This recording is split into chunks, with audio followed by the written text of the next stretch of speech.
Tajjeb l-ewwel nittama li tinsabu tajbin u nittama wkoll li hekk mill-aħħar żmien li ltqajna flimkien wieħed kompli jfittex daqsxejn informazzjoni marbuta ma' dan is-suġġett.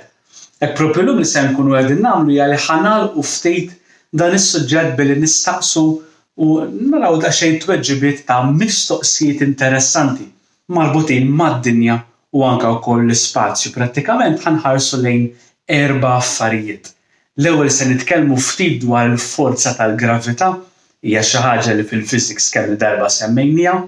Imbagħad ħanitkellmu daqsxejn dwar it-terminu ta' light year, ħaraw eżattament dan xi jfisser għaliex issemmit fl-aħħar lezzjoni u forsi llum ħanagħtu aktar informazzjoni ta' xi tfisser light year li aħna fl-astronomy nikkalkulaw id-distanza b'dan il-unit forsi ġdid.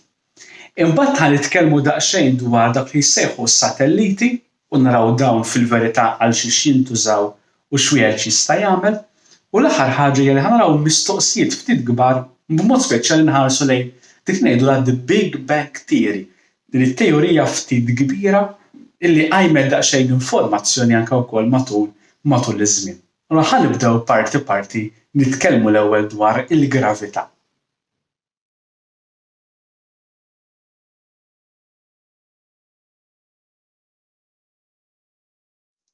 Hekk tgħid l-ewwel kunċett li se nkunu qegħdin nitkellmu dwar huwa l-kunċett tal-gravità. Forsi dan huwa kunċett li qajjem daqsxejn mistoqsija għaliex mhux biss hija xi ħaġa li aħna mdorrijin biha u lanqas nimmaġinaw il-ħajja mingħajr il-gravità kieku fil-verità timmaġina hija ħajja totalment differenti. Forsi jkun hawn xi wħud li ġieli segwew xi astronawti fl-ispazju jew li raw xi film ta' persuni li marru fl-ispazju kif tkun ħajja mingħajr gravità. Imma hija forza li fil-physics tinteressana ħafna iktar. B'mod speċjali għaliex fl-istorja kien hemm ideat differenti fejn jidħol din il-forza. Infatti wieħed mill-persuni li ħadem ħafna kontra ħafna ideat li kien hemm fuq il-gravità kien dak li jismu Galileo Galilei li anke wkoll semmejnieh fl-istorja ta' dan is-suġġett. Għaliex kellu problema? Għaliex il-problema li kellu dan Galileo Galilei kienet li hija problema li kważi kważi għadha sal-lum il-ġurnata li qisha bħal donnu il-gravità hija differenti fuq oġġetti differenti. Jiġifieri jekk jiena għandi biċċa ġebla li hija kbira, din il-forza tal-gravità hija kbira ħafna iktar minn pereżempju fuq biċċa ċaka. Mentri fil-verità dan Galileo Galilei qal ara, jekk inti jkollok ktieb u jkollok karti pereżempju, daw it-tnejn id-dinja qiegħda tiġbidhom l-istess. U din kienet xi ħaġa li n-nies ta' żmien ma bdewx jemmnuha, mhux veru għaliex dawn fil-verità jekk nitlaqgħu ma jinżlux flimkien, il-ktieb ħajnżel ħafna iktar qabel. Allura dan Galileo Galilei prova jagħmel esperiment li jwaqqa' jew jagħti daqsxejn iktar informazzjoni fuq din l-idea tiegħu li veru il-gravità taħdem l-istess fuq l-oġġetti kollha. Tantu hekk li jagħmel dan Galileo Galilei kienet li mar fuq it-Torri ta' Pisa u minn hemmhekk beda jitlaq numru ta' oġġetti. Fosthom telaq żewġ blalen li kienu magħmulin minn materjali differenti u wieħed kien inħaffif mill-ieħor u fil-verità daw it-tnejn ħabtu flimkien. Mbagħad prova b'ġebel ta' sizes differenti. Li ma bdewx iżommu f'moħħhom kienet li veru il-gravità kienet qiegħda taħdem fuq kull oġġett tiġbdu l-istess mod. Dik li ngħidulha the acceleration due to gravity. Fid-dinja infatti tixbaħ hija viċin ħafna skużawni tan-numru 10 meters per second squared. Dak naraw numru bħala fil-physics. Imma bdew jinsew li fid-dinja hawn l-arja dik li ngħidulha air resistance. Jiġifieri veru li dawn it-tnejn il-gravità tiġbidhom l-istess. Imma l-problema kienet illi l-arja fuq dawn it-tnejn taħdem differenti. Il-fatt l-istess ħaġa wieħed jista' jara jekk jiena naqbad u nitlaq karta bħal mija din u nitlaqa, imbagħad l-istess karta naffiġa u nitlaqa. L-arja taħkem differenti minkejja li huwa l-istess oġġett.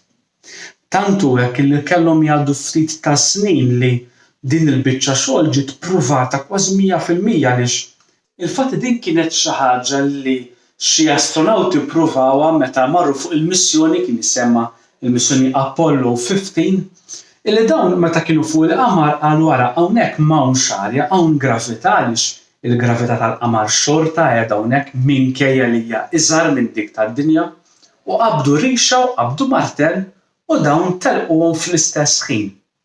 Ħaġa interessanti li dawn it-tnejn niżlu flimkien u ħabtu flimkien mal-art tal-qamar. Forsi wieħed jista' anke wkoll ifittex x'videos fuq YouTube biex jara din il-biċċa xogħol. Għaliex proprju hemmhekk il-fatt li m'hemmx arja m'hemm xejn li qed jaħkem ir-riexa jew jaħkem il-martell ħlief il-gravità li għandha l-istess saħħa fuqhom it-tnejn. Il-biċċa li ftit iktar quddiem kien hemm ix-xjentist magħruf ħafna mhux veru Isaac Newton. Kif tafu dan Isaac Newton tkellem ħafna fejn jidħol il-forza. Infatti li jagħmel fis-sena 1687 dan Isaac Newton kien ħareġ informazzjoni kbira ħafna kien jisimha prinċipja li dan ġo fiha beda jitkellem ħafna fejn jidħol forzi differenti, anke l-gravità. Tantu hekk hux veru li l-unit ta' force huwa Newton xi ħaġa li fil-physics din semmejniha. U allura hu għalhekk għal kull oġġett jista' jagħmel gravità fuq oġġett ieħor. Jiġifieri li kieku jiena kelli naqbad oġġett u dan l-oġġett nitilqu fl-ispazju, dan l-oġġett jibqa' miexi in straight line. Xi ħaġa li magħrufa ħafna the Newton's first law of motion. Ma fuq din forsi nitkellmu f'xi videos jew inkella lezzjonijiet oħrajn. U allura qal inti meta inti jkollok il-qamar u jkollok ix-xemx u jkollok id-dinja, dawn l-oġġetti qegħdin jagħmlu forza fuq xulxin. Kull oġġett jagħmel forza tal-gravità fuq oġġett ieħor. Anke kien kun jien fl-ispazju u forsi ħdejja jkun hemm xi remote ukoll li nġibdu lejn xulxin. Kull oġġett jagħmel din il-forza tal-gravità fuq oġġett ieħor. Imma xi ħaġa li ndun dan Isaac Newton kienet li meta dawn iż-żewġ oġġetti jkunu il-bogħod minn xulxin, il-forza tal-gravità bejniethom tonqos ħafna. Infatti, ħareġ anke wkoll formula, ħannorilkom biss imma mhix formula li ħanistudjawha bl-ament jew nużawha. Dan ħareġ b'din il-formula ta' warajja hawnhekk idher ftit stramba. Imma minnha ħanispjegalkom ftit żewġ affarijiet. F x'inhija u R x'inhija. Pratikament F hija l-forza bejn dawn iż-żewġ oġġetti jew ngħidu għandek il-forzi tal-gravità bejn id-dinja u x-xemx. Dik nista' nikkalkulha billi nuża anke wkoll din il-formula ta' hawnhekk. GMM mhux se nidħlu fihom x'inhuma imma hawnhekk għandi R u R hija id-distanza bejniethom. U dan qal iktar ma tikber id-distanza bejn l-oġġetti, il-forza tal-gravità sejra tonqos. Infatti, jiena jekk ikolli żewġ oġġetti u dan nisseparahom iktar minn xulxin, il-gravità ma taħkimhomx daqshekk. Infatti, ejjew nitkellmu aħna bħala bnedmin. Aħna ninġibdu iktar lejn id-dinja milli lejn ix-xemx għaliex aħna qegħdin viċin ħafna tad-dinja iktar milli x-xemx. Li kieku ix-xemx kienet iktar viċin tad-dinja, jista' jkun li aħna konna ninġibdu, jista' jkun anke wkoll id-dinja stess tinġibed lejn ix-xemx. U allura l-fatt li hemm din id-distanza aħna l-forza tal-gravità nħossu iktar il-ġibda tagħna lejn id-dinja milli lejn ix-xemx. Ma tajjeb li nżommu f'moħħna li hemm oġġetti li iħossu il-ġibda tal-gravità minn oġġett li huwa l-bogħod. Eżempju żgħir, il-baħar ġie li jinġbed ukoll bil-forza tal-gravità tal-qamar minkejja li huwa l-bogħod. Dak li jissejħu it-tides li l-baħar joħroġ il-barra u jerġa' jidħol wara ftit. Dik hija l-ġibda tal-gravità li qed jagħmel il-qamar fuq il-particles tal-ilma. U allura li kieku aħna kellna nkunu iktar il-bogħod pereżempju mix-Xemx, il-gravità, il-ġibda tal-gravità tagħna lejn ix-Xemx tkun ħafna iktar żgħira. Minħabba din il-ġibda tal-gravità ta' oġġetti fuq xulxin, l-oġġetti ma jmorrux fejn iridu. Jiġifieri l-qamar pereżempju jdur in a circular orbit madwar anke d-dinja. Id-dinja minħabba l-gravità tax-Xemx ma taqbadx titlaq fejn trid imma le tibqa' ddur fil-forma ta' circle madwar ix-Xemx. U mbagħad il quddiem ħannaraw anke wkoll forsi affarijiet oħrajn bħal huma is-satelliti li ħanitkellmu ftit dwarhom issa. Allura raw ftit kemm il-gravità hija importanti mhijiex biss xi ħaġa li żżommna mal-Art imma żżomm il-pjaneti u l-affarijiet kollha li forsi semmejna fl-ispazju kollha f'posthom u kollha in orbit. U dejjem inżommu f'moħħna li anke l-pożizzjoni ta' oġġett minn ieħor tagħmel differenza fejn jidħol il-forzi tal-gravità li dawn jaħkmu ftit fuq xulxin. Ħanitkellmu issa fuq is-satelliti.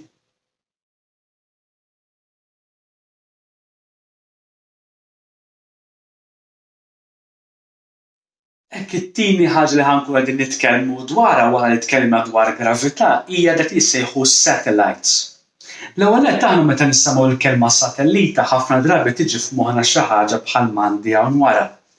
Imma l-kelma satellita fejn jidħol ix-xjenza, l-astronomija u l-physics fil-verità tfisser xi ħaġa oħra. Fil-verità l-kelma satellites tfisser hekk: an object in orbit around a more massive one is called a satellite. Mela, jekk inti għandek oġġett fl-ispazju li dan qiegħed idur madwar oġġett ieħor, dak jissejjaħ satellita. Infatti, jista' jkun li f'moħħna ċertu affarijiet mela il-qamar huwa satellita, id-dinja wkoll hija satellita. Fil-verità għandna hekk, the moon is what we call a natural satellite. Jiġifieri il-qamar qed idur madwar id-dinja bħal satellita x'għandek oġġett qed idur m'oġġett ieħor imma qiegħed hemm b'mod naturali ma tellawx il-bniedem. Nistgħu ngħidu li d-dinja hija natural satellite tax-Xemx għaliex qiegħda ddur madwar ix-Xemx u qiegħda hemm b'mod naturali. Imma apparti minn dawn hemm mijiet ta' dawk li ngħidulhom artificial satellites. Jiġifieri devices bħal huma dawn uħud minnhom żgħar uħud minnhom li huma kbar ftit mhux ħażin, illi dawn jittellaw fl-ispazju mill-bniedem għal xi raġunijiet partikolari li dawn qegħdin iduru madwar id-dinja. Mela li għandna hawnhekk għandna dak li ngħidulhom natural satellites meta int għandek oġġett li qed idur madwar oġġett ieħor fl-ispazju minħabba li huwa mod naturali. Il-qamar mad-dinja, id-dinja max-Xemx, Jupiter max-Xemx, il-ħafna mura differenti li għandha Jupiter li jduru anke wkoll madwarha. Imma mbagħad hemm dawk li ngħidulhom artificial satellites li dawn huma affarijiet li jtella l-bniedem u jagħmilhom iduru madwar oġġett ieħor għal fini ta' forsi studju. Eżempju li għandna hawnhekk għandna li dawn l-artificial satellites jintużaw għal komunikazzjoni. Meta jiena qed nikkomunika ma' xi ħadd ieħor permezz ta' mobile, jiena ħafna drabi nagħqad jew niġi maqut ma' persuna oħra minħabba dawn is-satelliti li qed iduru eżattament fuqna. Jintużaw ukoll satelliti għal fejn jidħol navigation. Jekk jiena nixtieq imur minn post għal ieħor u għandi bżonn GPS jew inkella nixel fuq il-mobile l-idea tal-location, jiena qiegħed insib fejn qiegħed u fejn irid immur permezz ta' dawn is-satelliti li qegħdin iduru madwar id-dinja. Jintużaw ukoll permezz ta' monitoring. Jiġifieri jkollok satelliti li qed iduru fuq pajjiżi għal fini ta' monitoring jew spying ukoll f'x'qed jiġri f'postijiet oħrajn. Eżempju waħda minnhom hija meta jiena niċċekkja fuq Google Earth pereżempju, dik hija ritratti li tagħmel satellita, tieħu satellita li tiddur madwar id-dinja tieħu ritratti ta' postijiet differenti. Jew inkella satellita tista' tinteffa anke fl-ispazju biex tkompli tkabbar ftit l-istudju fejn jidħol l-astronomija. Ħanaraw eżempju ftit tagħhom. Dawn it-tip ta' satelliti b'mod normali inkunu qegħdin iduru madwar id-dinja, ġieli uħud minnhom iduru iktar minn darba madwar id-dinja, u ħafna minnhom qegħdin jimxu bi speeds kbar. ċertu satelliti qegħdin jiġru bi speed ta' 29,000 u iktar kilometers per hour. Għaliex dawn ikunu qegħdin iduru madwar id-dinja għal fini ta' ċertu informazzjoni li dawn jagħtu. Infatti ħanurikom tnejn f'wosthom l-ikbar satellita artifiċjali ġdid għamilha l-bniedem. Hija dik li tissejjaħ l-International Space Station jew inkella magħrufa bħala l-ISS. Illi din bdiet taħdem u ttellet fl-ispazju fis-sena 1998. Infatti f'din l-International Space Station li jgħixu numru ta' nies u ftit tal-jimilu kien hemm persuni Amerikani li reġgħu telgħu fiha kienet xejn storika għaliex kellek kumpanija li kienet SpaceX ingħaqdet man-NASA biex tkun tista' tagħmel din il-missjoni għal hemmhekk. Prattikament din l-International Space Station tgħin ħafna fejn jidħol komunikazzjoni, fejn jidħol anke wkoll studju u persuni joqogħdu hemmhekk, jiġifieri hija mmexxija minn numru ta' pajjiżi differenti, jitilgħu numru ta' astronawti differenti u jagħmlu xi żmien hemmhekk jagħmlu xi studju. Din hija l-ikbar satellita li teżisti, l-ISS. Imbagħad għandna satellita oħra hija magħrufa immens msejħa bħala Hubble Telescope. Din l-iskop tagħha mhuwiex skop ta' communication jew skop ta' GPS, imma l-iskop tagħha huwa ta' teleskop, jiġifieri biex jistudjaw jagħmlu studju astronomiku. Infatti jiena nista' niċċekkja ftit x'qed jiġri fl-ispazju permezz ta' apparat jissejjaħ teleskop. B'mod normali jeżistu teleskops żgħar li nista' nixtrihom jew inkella niċċekkja ma' xi xjentisti għal uħud li huma kbar li jkunu kbar daqs swali, kbar daqs anke wkoll kmamar kbar u djar kbar, għal oħrajn li jkunu qegħdin fl-ispazju bħal huwa dan. Dan il-Hubble Telescope li ġie launched fis-sena 1990 proprju wara 30 sena din is-sena, ma' żmien kien ta' diversi images differenti u mens kbar u mens interessanti ħafna ta' affarijiet li huma mens il-bogħod fejn jidħol id-dinja u d-distanza. Li naraw pereżempju pjaneti oħrajn, naraw galassi oħrajn, naraw anke wkoll splużjonijiet ta' fejn jidħol xmux differenti, kif ukoll naraw dawn black holes jew inkella pjaneti ġo solar systems oħrajn u informazzjoni li wieħed jkun jista' jiġbor minnu. Dan il-Hubble Telescope għadu jaħdem sal-lum il-ġurnata u kontinwament jagħti din l-informazzjoni wkoll mill-xjentisti fl-istudju tagħhom. Minħabba f'hekk affarijiet bħal huma telescopes, affarijiet bħal huma dawn is-satelliti, ħafna drabi jagħtu informazzjoni kbira lix-xjenza u minħabba f'hekk huma ħafna mistoqsijiet differenti. U l-ikbar mistoqsija li forsi x-xjenza sal-lum il-ġurnata għadha tipprova tistudja hija imma fejn beda kollox. Ħanaraw ftit daqsxejn din il-mistoqsija marbuta mal-Big Bang Theory.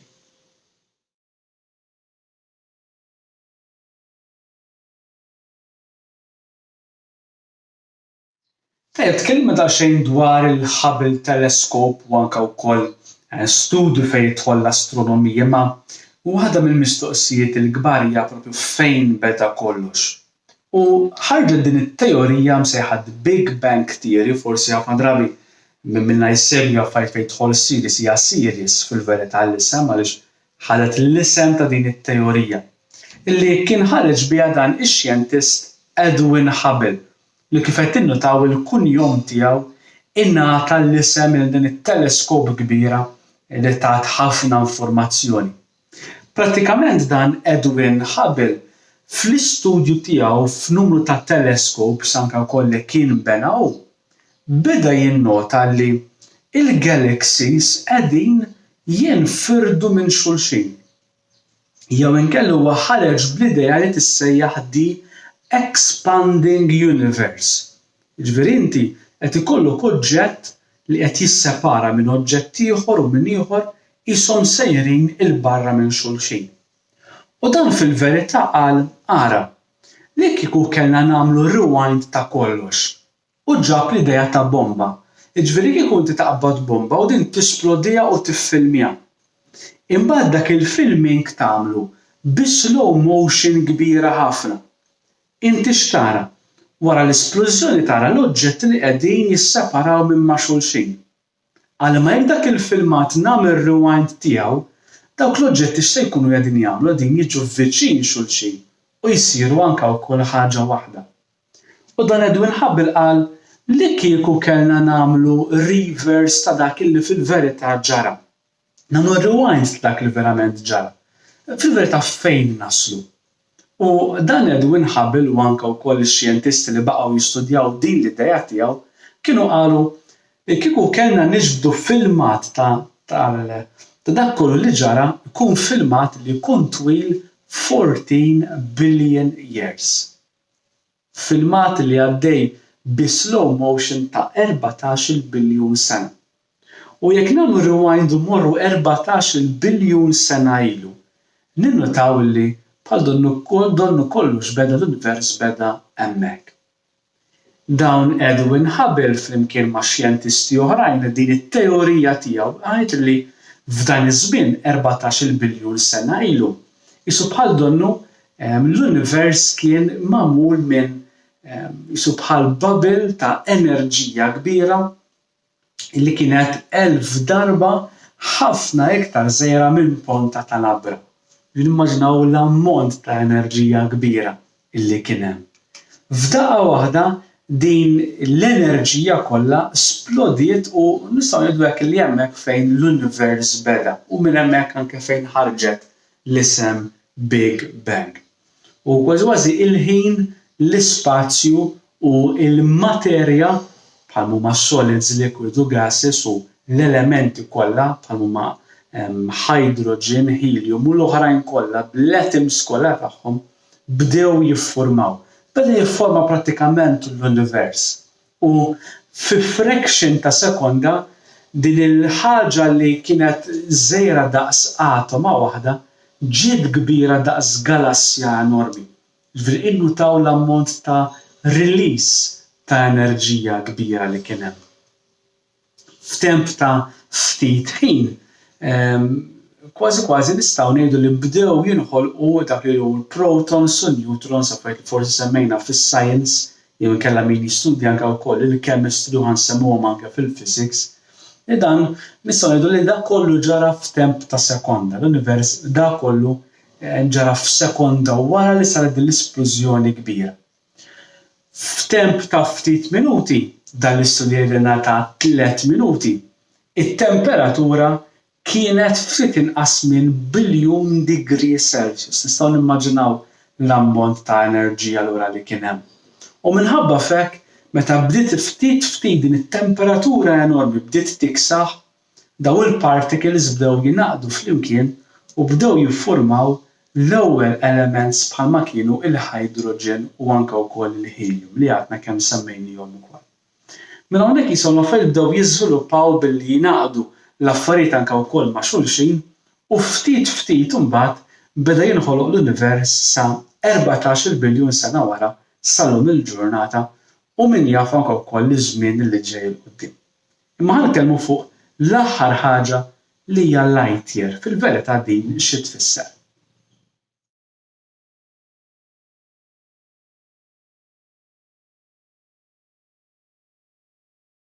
Tajjeb l-aħħar ħaġa li se nsemmu llum hija din xorrejba light year fl-aħħar filmat li kellna tal-aħħar lezzjoni li kellna propju konna tkellimna ftit xi tfisser light year imma llum ħaniftħuha fil-iktar, ħanippruvaw nifhmuha daqsxejn iktar.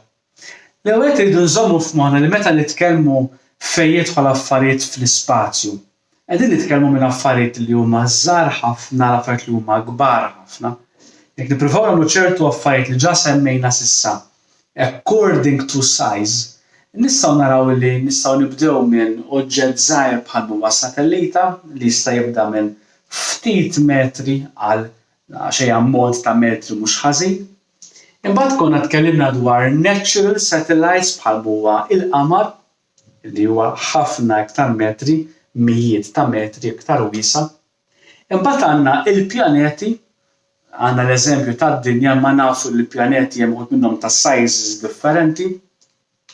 Għal dawk li jissejħu stars fil-każ tagħna hija anke wkoll ix-Xemx u din il-cluster ta' stars u pjaneti flimkien tissejjaħ galaxy li semmejna l-galassja li aħna qegħdin fiha tissejjaħ Milky Way bħal din hemm miljuni oħrajn li mbagħad dak huwa l-univers kollu.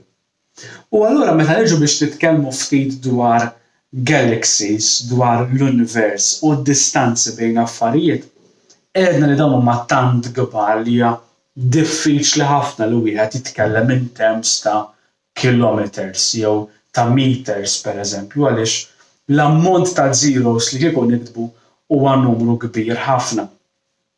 Allura fix-xjenzi żviluppa tip ta' unit ġdid u le sa ċertu punt jisel dak li jgħidu light years. Minħabba li għedna li d-distanzi huma kbar ħafna. Allura nduru għal dak li huwa l-speed tad-dawl. Prattikament għadna hekk. 1 light year magħruf bħala LY il-unit tagħha is the distance travelled by light in 1 year. Jiġifieri li kieku jiena kelli naqbad u ngħid tara. Naqbad l-speed tad-dawl u niġri bih dan, jiġifieri jiena nitlaq nagħmel tellieqa tal-speed tad-dawl. U indum għaddej b'dak l-speed għal sena sħiħa. Jiena kemm inkun imxejt id-distanza? Prattikament jekk nippruvaw nifhmuha hija din. Aħna s'issa għedna li il-dawl jiġri bi 300 million meters per second. Jew inkella fl-standard form 3 times 10 to the power of 8 meters per second. Xi tfisser? Ejjew ngħidu li għandi żewġ postijiet. Għandi il-post l-isfar u l-post hemmhekk l-aħmar. Dawn ħanaqbad u nixel bozza hawnhekk u ħanara ftit kemm ser idum biex id-dawl jasal minn hawn għal dan l-oġġett. Fil-verità jekk dak id-dawl idum għaddej sekonda waħda, fil-verità dak ikun mexa 300 million meters. Mela d-dawl kull sekonda li tgħaddi, koll id-dawl għaddej, ikun qiegħed għaddej b'dan jkun għamel covered dik id-distanza. Jiġifieri id-dawl li ġej mix-Xemx dak kull sekonda li qed tgħaddi qed ikun jimxi dik id-distanza. Jiġifieri tajjeb li pereżempju nkunu nafu li id-dawl li qegħdin naraw bħalissa tax-Xemx mhuwiex id-dawl li telaq issa mix-Xemx imma telaq bejn wieħed ieħor jażużu 8 minuti ilu. Aħna qegħdin naraw ix-Xemx ta' 8 minuti ilu kif kienet. Issa fejn jidħol affarijiet li huma kbar, ejjew ngħidu li jien ħannixel bozza u d-dawl tagħha se jasal x'imkien ieħor sena wara. Jiġifieri kieku kelli jiena naqbad dan l-ispeed, naqbad karozza u nimxi b'dak l-ispeed ta' hemmhekk ta' 300 million meters every second. U nitlaq niġri. Jiena wara s-sena għaddej b'dak l-ispeed fejn nasal u din hija id-distanza li jiena nkun imxejt. Hawnhekk għandi wara sekonda, hawnhekk għandi wara sena sħiħa. U allura meta jiena qed titkellem fuq pereżempju l-ewwel xemx viċin tagħna hija 4 light years away. Rid naqbad dak in-numru u nagħmlu times 4 biex inkun naf kemm qiegħda distanza l bogħod. Infatti ftit informazzjoni għandna hekk u ħankun qed indur daqsxejn malajr. Pereżempju ix-xemx qiegħda 8.3 light minutes away from the sun. Ġifieri kieku kellna naqbad karozza jien u nitlaq b'dak l-speed enormi ta' 300 million meters per second. Irrid indum għaddej 8 minuti b'dak l-speed kbir biex mid-dinja nasal għax-Xemx. Jekk jiena pereżempju mmuru nixtieq mhux nasal ħdejn ix-Xemx tagħna, imma nixtieq ngħid ħammur ħdejn xemx oħra. L-ewwel xemx li hija viċin tagħna d-dinja hija qiegħda jisimha Proxima Centauri u din indum għaddej 4 snin u nofs, jiġifieri naqbad dak l-speed ta' 300 million meters per second. U nitlaq niġri, irrid indum għaddej b'dak l-speed jiena 4 snin u nofs mingħajr ma nieqaf. Jekk jiena pereżempju nixtieq illi immur ħdejn stilla oħra magħrufa bħala in-North Star li tkun qiegħda eżattament tħares lejn North dejjem tara lilha jissejjaħ bħala Polaris biex immur fiha f'dik l-istilla jiena rrid indum għaddej 320 sena għaddej bl-speed ta' 300 million meters kull sekonda li tgħaddi. Jiġifieri żgur li l-ebna b'debda bniedem u ħajtlaq xi darba fid-dinja u jmur hemmhekk għaliex ikunu għaddew 320 sena jekk ikun għaddej bl-speed of light. Jekk jiena nixtieq ngħid tara il-Milky Way, din il-galassja li aħna qegħdin fiha, nixtieq minn dinja mmur fiċ-ċentru tagħha. Nara daqsxejn x'hemmhekk fin-nofsa din il-galaxy. Jiena rrid nitlaq mid-dinja illum bl-speed ta' 300 million meters every second u ndum għaddej 26,000 sena. Ġifieri affarijiet huma immens enormi. Jekk jiena nixtieq nara nitlaq mill-galaxy tagħna mill-Milky Way u nasal l-ewwel galaxy li qiegħda viċin tagħna li jisimha il-Galaxy Andromeda. Biex jiena nasal għaliha dik il-galaxy rid nitlaq illum bl-speed ta' 300 million meters every second u ndum għaddej b'dan l-speed 2.5 million years, 2,500,000 sena għaddej b'dak l-speed. Min-naħa l-oħra jiena nixtieq nara ftit pereżempju li hija l-iktar galassja antika li kellha l-iktar waħda li aħna sibna permezz tas-satelliti waħda li ilha għaddejja. Jista' nitlaq minn din id-dinja nitlaq bl-speed ta' 300 million meters every second u ndum għaddej 13.4 billion years. Jiġifieri naraw daqsxejn żgħira ġveru l-informazzjoni kbira u enormi li aħna nistgħu niġbdu dan l-univers enormi li għandna. Allura prattikament jisejjaħ ukoll bil-kontra. Jiġifieri l-affarijiet li qegħdin naraw illum meta nħarsu pereżempju lejn is-sema huwa xi ħaġa li ilna daqsxejn li narawha. Ħanagħti eżempju żgħir. Ejjew ngħidu li jiena qiegħed inħares bħalissa lejn din l-istilla Polaris. Dik l-istilla Polaris id-dawl tagħha li ħanara llejla jiena ilu ġej 320 sena.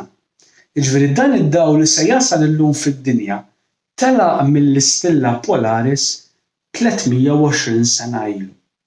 Jew inkella jekk nixtieq nara l-iktar stilla li hija viċin l-istilla tagħna jisimha Proxima Centauri. Jekk ħammur llejla u nfittixha permezz ta' xi application tara hemmhekk qiegħda, id-dawl li qed nara jasal issa dak ilu ġej 4 snin u nofs. Tistgħu timmaġinaw ftit anke wkoll dawl ta' galassi oħrajn li ilu ġej dak id-dawl minn hemmhekk 2.5 million years. Ġifieri qed nara dik il-galassja kif kienet 2 miljuni u nofs sena ilu. Ġifieri araw ftit l-informazzjoni enormi li l-bniedem ħajjibqa' dejjem ifittex u jibqa' dejjem jistaqsi. Hekk proprju illum spiċċajna ftit dan is-suġġett, kien suġġett maqsum fuq 3 meetings, 3 laqgħat. Forsi qed ħaġa sabiħa li jkompli jfittex u jinteressa ruħu f'dan is-suġġett immens kbir għaliex kważi kuljum ikollna informazzjoni ġdida marbuta mal-astronomija. Sakemm nerġgħu niltaqgħu l-aħwa dejjem ħudu ħsieb tagħkom infuskom u tas-saħħa tagħkom u dawk li huma viċin tagħkom tad-dar. Sakemm nerġgħu niltaqgħu, issliem lilkom.